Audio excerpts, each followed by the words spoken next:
Biar pating balik biar pating pancam melotejo adalah lamun to Cinandra kadya mutiara kang sinebar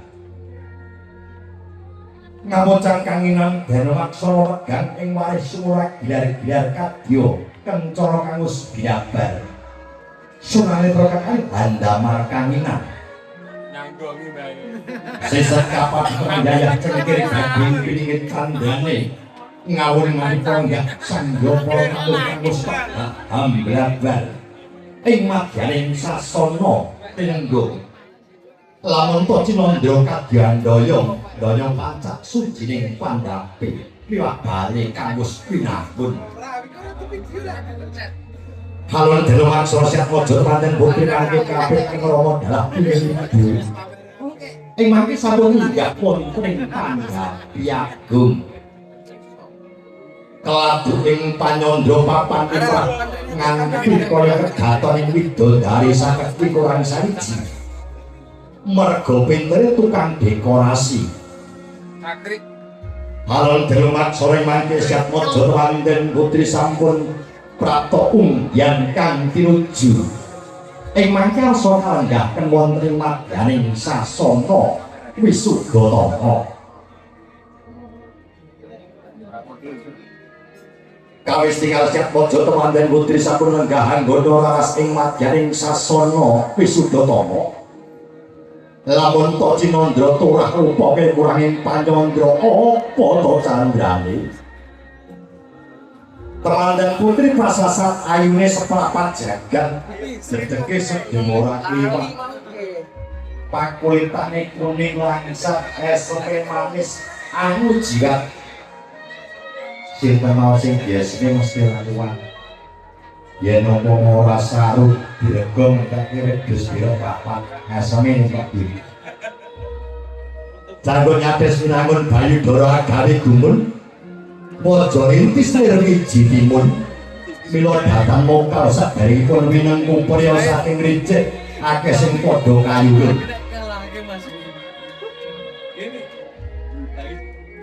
ritmo ireng tanpa sisaya netra galak dono bangir lati abang ginaris pinggir sapa wae sing nyamang yen imame ora bisa dadi kentir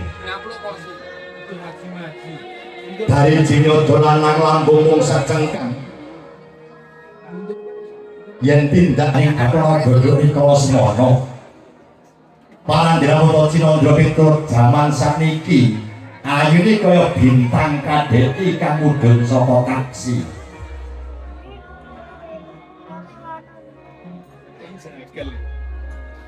kirane Panyandra jasad kaya pangaksama ingkang manggaken mangke dalu temanten putri badhe kacandra wonten ing sasana panggulingan kaya temanten kakung para lenggah Joko tamu kakung sarupi lulus haji minta tetap saking lipat berbitu jengkali polisi pojok mandan putri saking sasana Paswangi manji wonten ing madyan sasana kalenggahan kawis tinggal siap pojok putra pinangan dan kakung sampun kajengkalaken saking Wisma Palaman manjing wonten ing sasana Payahan ingkang sampun badhe kapanggihaken untuk sapataning adat idi ing sampun sinetron pangging siap mojo temanten saringgit lamun to Cinandra gumuruh kadya cantaka mungging ing warit utawi kaya dene kodhok ngoret ing mung semudan sajroning glungan kene midak kok midak lho apalagi ketok wis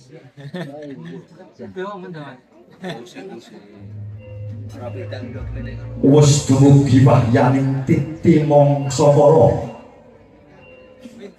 pangging siap mojo manten kakung dalak temanten putri ilo-ilo jaring para kira kang jinandi ing ayat saluran edi endahing budaya luhur maksud di mardawaning budaya tulus budaya kang ateges budi dayaning manungsa kang babar marang kaendahan dening tulus saling pangesti tumuju dhateng pepoyaning kautamen panggih mengkur di pangudining penggalih kawis tinggal siap mojo putra telanten salimbit sampun aben ajeng tempuring catur netra hamba bardaya pangalika kang turang jering kalbu sanalika putra telanten salimbit sami kumlawe astana hambalang gantal winastan gondang kasih lan gondang utur boten dipun sengaja putra pinanganten kakung merga sangka gedhe anggone barang gantal pas kena pabrigenku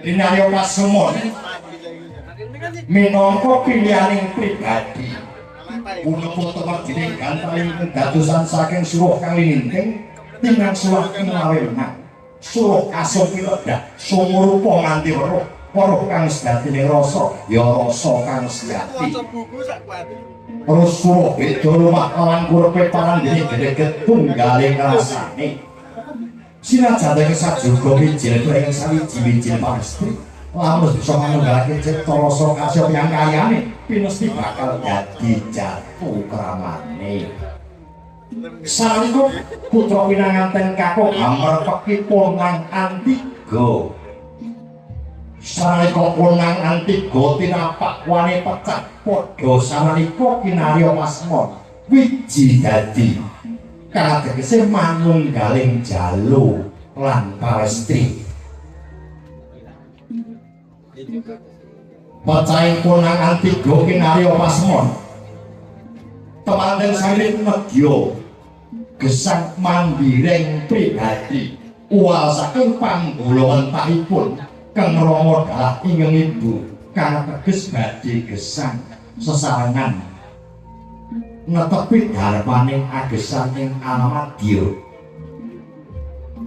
pahipono mangke putra pinanganten putri tumuli hamarpeki bokor wadhahing kencana ingkang sampun badhe ameji sampun ke neraka utawi jiki sukune kakungipun ing dadosan saking sekar mawar mlati lan kantil lamun winawar kanthi kedaling lati kedaing pangati-ati kedaing pangarah-arah anggenipun siap aja wonten putri ameji sukunipun ingkang raka utawi ingkang kakung ingkang sampun pala-pala tumuli putra pinanganten putri sembah dhumateng kakungipun kinarya prasawa wajibing pasti kedah bekti prastya dhumateng kakungipun tumuli putra pinanganten putri kaju menengaken kaliyan putra pinanganten kakung ateges njunjung derajating wanita kang ateges hak lan kewajibane iwit ing wekdal punika ngantos meken ing dalahan mandhap saking luhuring pasangan tumuli putra temanten salimbit kajajaraken tumuli sinepan sindur angalami gendera klapa utawi sindur ing awani abrit lan pepak nenggih seta lan reta kinarya pasemon manunggaling bapa lan biyung ing uni aditara singket sindur panjenenganipun Bapak Misman hanya pengsindur sak ngajengipun siap aja temanten salimbit dening ibu panjenenganipun Ibu Pariyeng hanya pengpamidanganira siap aja temanten salimbit jumurung sak wingkingira kinarya pasemon bilih wajibing pawasti kedah sabiyantu menapa ing dados kesampun ing neraka utawi ingkang kakung adicara singket sindur ugi kinarya pasemon sasampunipun siap aja putra temanten salimbit netepi wajibing agesan ngancing alam bebrayan tumuli pinuntun dhumateng repopoyaning kautamen dhumateng kang rawa dalah ingkang ibu murid wahyuning Jodhenggal pinaringake dhumateng Siatmaja Temanten Sarimbit. Melayu kan. Alon Jenu Maksana Siatmaja Putra Temanten Sarimbit ngendhakaken adicara singkep sindur.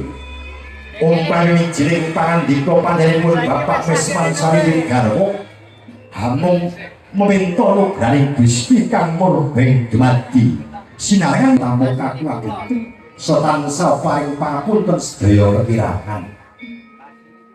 Mangke sampun prapta undyan kang pinuju.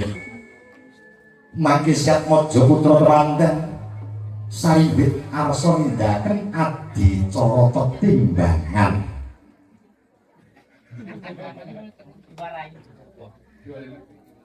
Mulai sanyo kula tamu kaku sebutan. Masuk.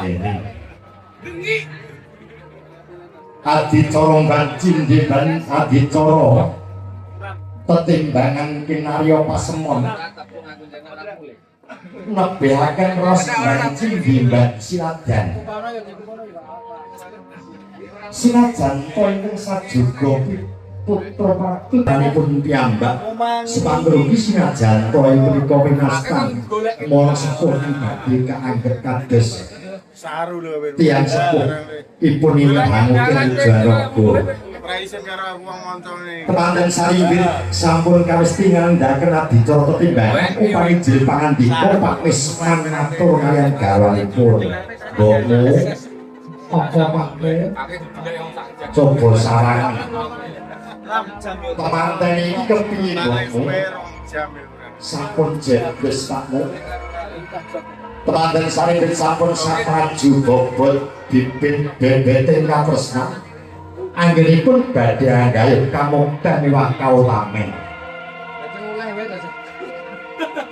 Sampun paripurna imang Siatmaja Putra Temanten Sarimbit nggadahaken adicara tetimbangan. Apa teh?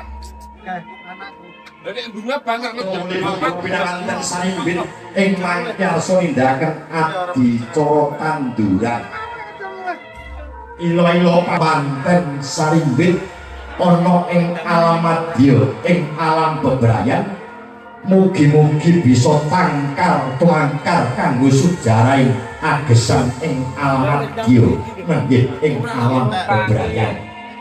Oleh awek lagi. Kados sampun parimono Siatmaja Temanten Sarimbit ing mangke kajajaraken lenggah wonten ing sastra Wisudatama pindhane Narendra Putra Sarimbit ingkang garwa Prameswanyata kengarsa nindakaken adicara kobongan Muryuri memetri lan ngestantunaken peparingipun Gusti kang murbeng duadi kedayan saking adicara acar pucung tampi Gunakaya.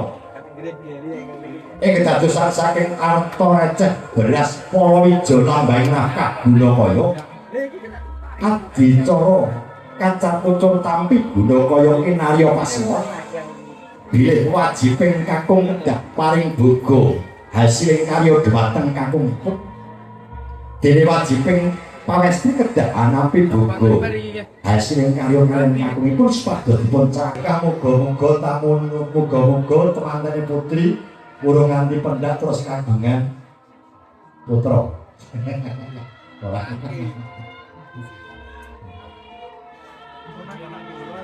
Ing mangke sampun paripurna nggadahaken adicara. Nangis. Pais. Kawis tingatara Siatmaja Putra Temanten. Kakungipun kasok wonten Islam padha kencana boten wonten pinastan dulang-dulangan sepul. Kinarya pasemon bilih Putra Temanten Sarimbit kedah saged munanggalaken cipta rasa karsa miyang karyane. Dipen wahyuning Jodhenggal pinarake dhumateng Siatmaja Temanten Sarimbit. Umpami jiring pangandika putra pinanganten putri matur kaliyan temanten kakung. Kados pundi raosipun Kangmas? Mantap diajeng. Ngerti dadi manten kene biyen-biyen aku dadi manten. Ora mintrimo telu empukan, 5 empukan durung marem isih tandur. 6 empukan durung marem isih tandur. 7 empukan durung marem ngantek dikan isih tirta kamandan. Iki narya pasemon. Bilih kekalihipun saderengipun ambut siang kami taksih Joko Tumarono lan Kenya Tumata sewegan dereng pinengku. Anggenipun badhe lumban wonten ing Alamadya ing alam bebrayan mangke kathah perkawis saking palenggahan Siatmaja putra Telanten kakuhangan tingkeng garwa sowan dhateng Keng Rama Dalah tingkeng ibu. Sinajan Kala Siatmaja putra Telanten saringgit sampun sinengkaken ngaluhur pindhane raja sadina. Ratu Halo. Tak gesere. Pangandene juga ingat dhumateng ing Rama sampun siaga hangukil jiwa lan raga inantaran tuwuh ing Alamadya.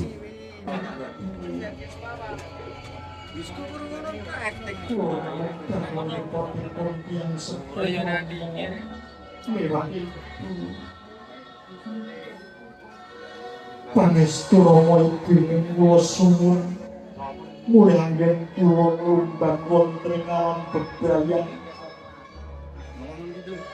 saketa pikantuk mudahi Gusti kang urba dhateng ing Rama Dalah ingkang ibu ingkang sabudane nyuwun berkah pangestu 15 menit. Ingkang ibu panjenenganipun Ibu Kasini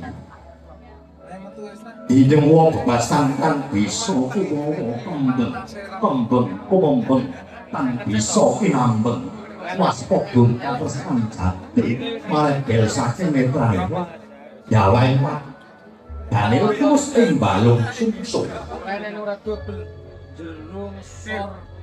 mejenipun waspada katersan jati kang saking ibu ingkang dawuh wonten ing Siatmaja wonten saringgit lamun Cinandra kadya mutira kang rinunjing Rama miwah ibu putra Brahmana sepindhah andika warta tumraping kawula nggih anakku bocah bagus anak Anung Anandita banyu milih donga pangestuku ya nggih Inji Rama. Ya ngomong iku dadi manten kuwi pancen seneng. Ning aja seneng dadi manten. Inji Rama. Mergo dadi manten iki ra gadhokeh. Inji. Kakang marang kowe sak taun ya nggih. Inji Rama. Lakono kanthi teteken. Temen tekun lan praten genteng kan Panjakamulya kula Inji Rama wani marang kabecikan lan kadandran wedya marang kanistan lan barang ya sing ala ya nggih Inji Rama Ore Gusti paring nugra marang kowe saklara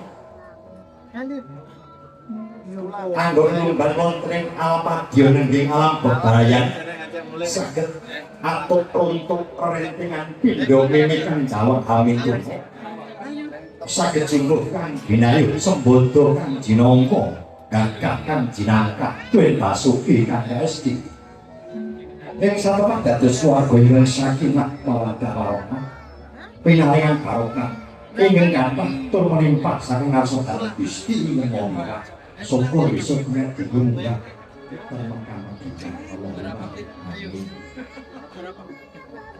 kados sampun paripurna kisah aja panjenengan sringgit anggennya sungkem mabekti dhateng kula dhateng ibu sowanipun putra pinanganten